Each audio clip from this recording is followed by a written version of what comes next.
दर्शन आपकी सीजीपीएससी मुख्य परीक्षा में सबसे बड़ा सिलेबस इसी का है और इसके अंतर्गत आपको दर्शन के तीनों चैप्टर पढ़ने पड़ेंगे, तत्व मीमांसा, ज्ञान मीमांसा और आचार मीमांसा। तो आज हम डिस्कस करेंगे चारवाक का तत्व मीमांसा। जैसा कि मैंने आपको प्रीवियस वीडियो में बताया था कि तत्व मीमांसा का तात्पर्य है बच्चों तीन बिंदुओं पर अध्ययन करना। पहला जगत विचार अर्थात जगत की उत्पत्ति कैसे हुई, दूसरा आत्मा संबंधी विचारधारा और तीसरा और अति महत्वपूर्ण बच्चों ईश्वर संबंधी विचारधारा।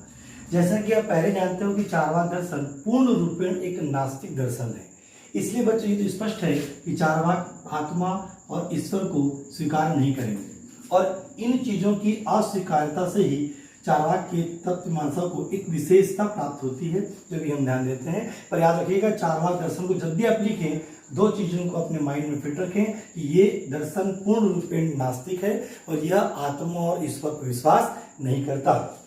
तो ये देखते हैं कि चारवाक ने अपने जगत विचार में कौन सा सिद्धांत प्रतिपादित किया। बच्चों चारवाक दर्शन को तत्व मीमांसा को हम चार बिंदुओं पे अध्ययन करेंगे। जैसा कि मैंने बोर्ड पे लिखा है, जड़वादी विचारधारा, स्वभाववादी, यंत्रवादी और निमित्त वस्तुवादी। ये चारों शब्द आपके लिए नए हैं, इसलिए ध्यान से आप ध्यान दीजिएगा इस पर। अब बच्चों जड़वादी विचारधारा क्यों, इसे पाश्चात्य दर्शन में भौतिकवादी भी कहा जाता है। जैसे कि हम जानते हैं कि संसार की रचना पंचभूतों से हुई है, किंतु चारवाक संसार के निर्माण के लिए पंचभूत नहीं अपितु चतुर्भूत का कॉन्सेप्ट देते हैं। वो कहते हैं कि संपूर्ण जगत चार भूतों से मिलकर बना है, जो आप देख रहे हैं बोर्ड पर, अग्नि, वायु, जल और पृथ्वी। यानी इसका मतलब यह है बच्चों कि चारवाक ने आकाश को भूत के रूप में स्वीकार नहीं किया। तब याद रखेंगे कि चारवाक के तत्व मीमांसा के अनुसार जगत का निर्माण चार भूतों से हुआ है, परंतु ये चारों भूत बच्चों जड़ हैं। इसलिए चारवाक के तत्व मीमांसा को हम जड़वादी या भौतिकवादी भी कहते हैं। चारवाकी मानते हैं कि चारों जड़ तत्व से ही संपूर्ण सृष्टि की रचना हुई है। अब बच्चों दूसरा बिंदु जो मैंने लिखा हुआ है वो लिखा हुआ है स्वभाववादी। तो चारवाक एक रोचक तथ्य प्रस्तुत करते हैं और वे कहते हैं कि जो चार जड़ हैं, अग्नि, वायु, जल, पृथ्वी, जिसे चतुर्भुत भी कहा गया है, इनका ये स्वभाव है, इनकी ये टेंडेंसी है कि ये खुद ब खुद संयुक्त होंगे और जगत का निर्माण करेंगे, अर्थात इन्हें किसी निमित्त कारक की आवश्यकता नहीं है। यानी ये जड़ स्वतः संयुक्त होंगे, जगत निर्माण होगा, ये जड़ अलग होंगे, सृष्टि का विनाश होगा। इसका मतलब इनके अनुसार जगत का निर्माण और विनाश के पूर्ण कारण ये जड़ तत्व है। चारों जड़ मिलेंगे तो जगत का निर्माण है और चारों अलग होंगे तो जगत का विनाश है। पर ये कैसे होता है, तो इसका उत्तर चारवाक देते हैं कि यह इन जड़ तत्वों का स्वभाव है। इसलिए चारवाक के तत्व मीमांसा को स्वभाववादी भी कहा जाता है। किंतु बच्चों इससे यक्ष प्रश्न ये उत्पन्न होता है कि ये चारों जड़ है। प्रश्न ये है कि जड़ तत्व से चेतन की उत्पत्ति कैसे होगी। तो जो जड़ है तो जड़ से चेतन का प्रादुर्भाव कैसा होगा, तो चारवाक इसका एक उत्तर हमें एक उदाहरण से देते हैं। वे कहते हैं कि मान जैसे कि पान, सुपारी, कत्था और चूना, ये चार तत्व हैं और जब चारों को मिलाया जाता है तो एक नया गुण उत्पन्न होता है और वो गुण है बच्चों लाल। ये लाल का गुण ना तो पान में पहले से था, ना सुपारी में, ना कत्था में, ना चूना में। जब ये चारों मिले तो एक नवीन गुण का प्रादुर्भाव हुआ। उसी प्रकार ये चारों जड़ों के मिलने से चेतना की भी उत्पत्ति होगी, ऐसा चारवाक का मानना है। तो चारवाक अपने स्वभाववाद को समझाने के लिए हमें पान, सुपारी, कत्था, चूना का एक उदाहरण देते हैं। जब भी आप मुख्य परीक्षा में लिखें तो इस उदाहरण का अवश्य रूप से आप मेंशन करें, क्योंकि ये उदाहरण ही चारवाक के स्वभाववाद की स्पष्ट व्याख्या है। फिर आते बच्चों हम तृतीय बिंदु पर, वो है यंत्रवादी।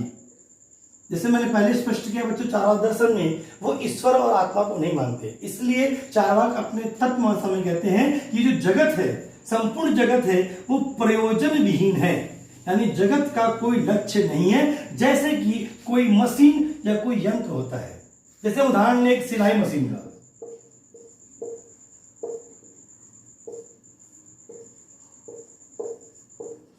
बच्चों सिलाई मशीन एक यंत्र है, इसका स्वयं का कोई उद्देश्य नहीं होता। हाँ, जो इसे ऑपरेट करेगा वो अपने लिए कपड़े सिलेगा, पर सिलाई मशीन खुद के लिए कोई कपड़ा नहीं सिलने वाली। इसका मतलब सिलाई मशीन का खुद का कोई प्रयोजन नहीं। हाँ, किंतु जो सिलाई मशीन को ऑपरेट करेगा उसका अपना उद्देश्य है। उसी प्रकार ये जो जगत है उसका कोई उद्देश्य नहीं, किंतु जगत में जो मनुष्य है उनका अपना अपना उद्देश्य है। ऐसा चार्वाक का अपने तत्वमीमांसा दृष्टिकोण है, इसलिए उनकी तत्वमीमांसा को हम लोग यंत्रवादी भी कहते हैं। और चौथा और बहुत ही महत्वपूर्ण बिंदु बच्चों, क्योंकि पाश्चात्य दर्शन में आप इसका और अच्छे से अध्ययन करेंगे, एक वर्ड लिखा है बच्चों, निमित्त वस्तुवादी। अब ये वर्ड क्या होता है? देखिए, जो दर्शन में दो चीजों का महत्व है, ज्ञाता और ज्ञेय। अब ज्ञाता क्या है बच्चों, स्पष्ट कर दूं, ज्ञाता वो है जो ऑब्जर्वर है, जो चीजों को देखता है, जो ज्ञान प्राप्त करना चाहता है, और ज्ञेय बच्चों ये विषय है। तो चार्वाक का मानना है कि जो जगत है वो किसी ज्ञाता पर निर्भर नहीं है। अर्थात कोई व्यक्ति जगत का अध्ययन करे ना करे, जगत को देखे चाहे ना देखे, फिर भी जगत का अपना अस्तित्व होगा। यानी जगत अपने अस्तित्व के लिए किसी पर निर्भर नहीं है। इसी दृष्टिकोण को दर्शन में निमित्त वस्तुवादी के नाम से जाना जाता है। तो बच्चों, चार्वाक का तत्वमीमांसा का पहला विचार है जड़वादी। इसके अंतर्गत वो मानते हैं कि संपूर्ण संसार की उत्पत्ति चार जड़ तत्व से हुई है, जिसे चतुर्भुत कहा गया है। वे आकाश को जड़ नहीं मानते। प्रश्न ये उठता है कि जड़ से चेतन का प्रादुर्भाव कैसे? इसके लिए चार्वाक लेके आते हैं स्वभाववाद। वे कहते हैं कि जड़ तत्व का स्वभाव है कि वो निर्माण करेंगे। इसको उत्तर देने के लिए, किंतु जड़ से चेतन की उत्पत्ति कैसे होगी, इसके लिए चार्वाक हम एक उदाहरण देते हैं कि पान, सुपारी, कच्चा चूना, इसमें लाल रंग नहीं था, किंतु जब ये मिले तो एक नया रंग उत्पन्न हुआ, क्या? लाल। इसी प्रकार चारों जड़ के मिलने से चेतना का ही प्रादुर्भाव होगा। तीसरे बिंदु पर चार्वाक कहते हैं कि संपूर्ण जगत प्रयोजनहीन है, जगत का कोई अपना लक्ष्य नहीं है, किंतु जो जगत में लोग हैं उनका अपना अपना लक्ष्य होगा। और चौथा और अंतिम बिंदु है निमित्त वस्तुवादी, अर्थात जगत अपने किसी ज्ञाता पर निर्भर नहीं है। कोई व्यक्ति जगत का अध्ययन करे ना करे, जगत में हो चाहे ना हो, जगत का फिर भी अपना एक पृथक अस्तित्व है। इसे दर्शन की भाषा में हम लोग निमित्त वस्तुवादी के नाम से जानते हैं। और जब आते हैं हम सेकंड टॉपिक पे, वो है आत्मा संबंधी विचार। हमने पहले स्पष्ट किया कि चार्वाक आत्मा पर विश्वास नहीं करते। तो चार्वाक स्पष्ट करते हैं कि आत्मा नहीं होती, क्योंकि हम आत्मा का प्रत्यक्ष नहीं कर पाते, हम उसे देख नहीं पाते, उसका अनुभव नहीं कर पाते। परंतु चार्वाक चेतना को मानते हैं, क्योंकि ये आवश्यक है कि चेतना हो। परंतु वो ये मानते हैं कि जो चेतना है वो आत्मा का गुण नहीं है। प्रश्न ये उठता है कि चेतना गुण किसका है? तो कहते हैं कि चेतना जो गुण है वो आत्मा का नहीं अपितु शरीर का ही है। अर्थात चार्वाक अपने इस दर्शन में आत्मा को शरीर के तुल्य मानते हैं। यानी आत्मा कुछ और नहीं, शरीर ही है। शरीर को हिंदी में देह कहते हैं।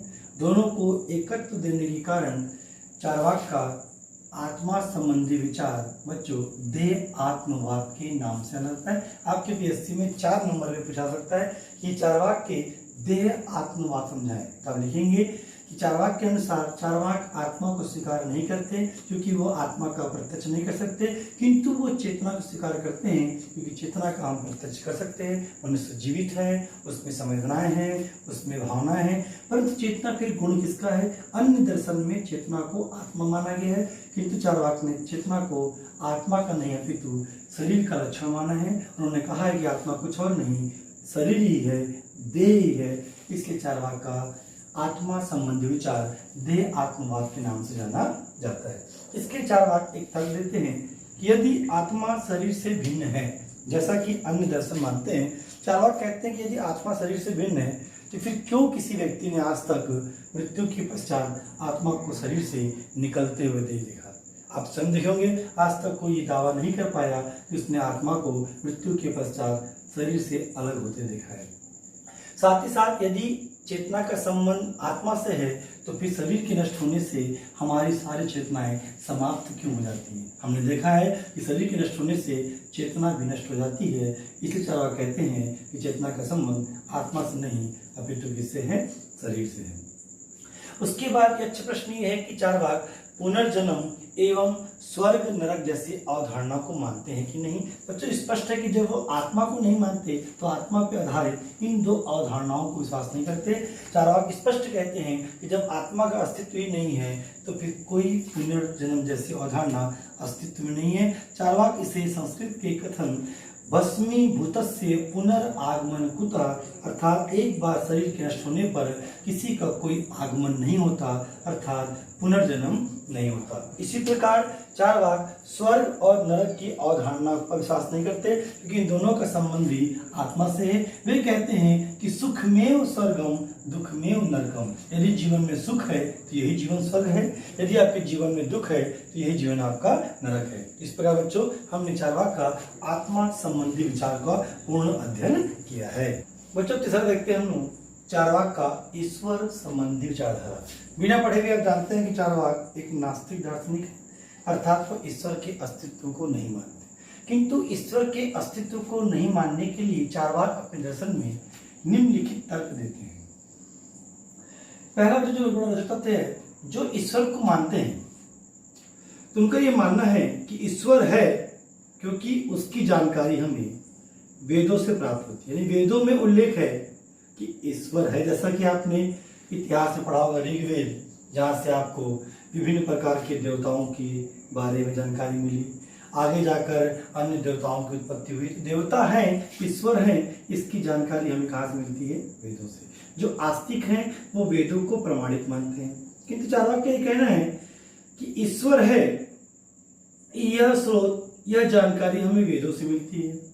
जब हम ये कहें कि वेद प्रमाणिक है कि नहीं है, तो ये कहा जाता है कि वेदों की रचना स्वयं ईश्वर ने की है, इसलिए वेद प्रमाणिक है। तो ध्यान रखिएगा, ईश्वर है, इसका उल्लेख कहाँ किया गया? वेद में। वेद प्रमाणिक है क्योंकि उसे किसने लिखा है? ईश्वर ने। तो यहाँ पर हम एक दूसरे की सहायता सिद्ध कर रहे हैं, जिसे दर्शन की भाषा में साइक्लिक या चक्रक दोष कहा जाता है। जैसे एक साइकिल बन गया, वेद प्रमाणिक है क्योंकि ईश्वर रचित है, ईश्वर है क्योंकि उसका उल्लेख इसमें वेद में। चारवाक कहते हैं कि ऐसे में चक्रक दोष उत्पन्न होता है, अर्थात ईश्वर नहीं है। दूसरे तरफ वो कहते हैं कि हम ईश्वर का प्रत्यक्ष नहीं कर सकते। जो ईश्वरवादी है वे कहते हैं कि ईश्वर आस्था का विषय है। चारवाक स्पष्ट करते हैं कि ईश्वर का प्रत्यक्ष नहीं होता, इसलिए मैं ईश्वर को स्वीकार नहीं करता। और तीसरा बड़ा ही रोचक तथ्य है बच्चों, जो ईश्वरवादी हैं, जो आस्तिक हैं, वो ईश्वर में कुछ निहित शक्तियां बताते हैं। जैसे वो कहते हैं कि ईश्वर सर्वशक्तिमान है, ईश्वर सर्वज्ञ है, ईश्वर दयालु है, ईश्वर सर्वव्यापी है। तो चारवाक अपने तर्क से इस तर्क का खंडन करेंगे कि ये निम्नलिखित शक्तियां ईश्वर में नहीं है। सबसे पहले हम आते हैं बच्चों सर्वशक्तिमान पर। चारवाक कहते हैं कि यदि ईश्वर सर्वशक्तिमान है, यदि ये मान लिया जाए तो फिर बाढ़, अकाल, भूकंप जैसी जो प्राकृतिक आपदाएं हैं वो क्यों होती है? क्यों ना ईश्वर उसे रोक देता है? और आपने देखा है ये घटनाएं प्रकृति में होती रहती है, अर्थात ईश्वर शक्तिमान नहीं है। अब आते हैं बच्चों सर्वज्ञ पर। सर्वज्ञ मतलब होता है सब कुछ जानता है कौन? ईश्वर। चारवाक कहते हैं यदि ऐसा है कि ईश्वर सर्वज्ञ है तो फिर वह मनुष्यों के दुखों का अंत क्यों नहीं कर देता? क्यों हमें मंदिर जाकर देवताओं को बताना पड़ता है कि हे भगवान हमें दुख है? जब ईश्वर सर्वज्ञ है, सर्वज्ञाता है, तो उसे बिना बोले ही हमारे दुखों का अंत कर देना चाहिए, किंतु ऐसा होता नहीं है, अर्थात ईश्वर सर्वज्ञ नहीं है। तीसरा जो बच्चों वर्ड है दयालु। इसका तर्क यही है कि अगर ईश्वर दयालु है तो फिर उसने संसार में दुख की रचना ही क्यों की? क्यों ना वो अपने श्रद्धालुओं का, अपने व्यक्तियों के दुखों को हर लेता है, किंतु ऐसा नहीं है। हमने देखा है संसार में सुख के साथ दुख भी है।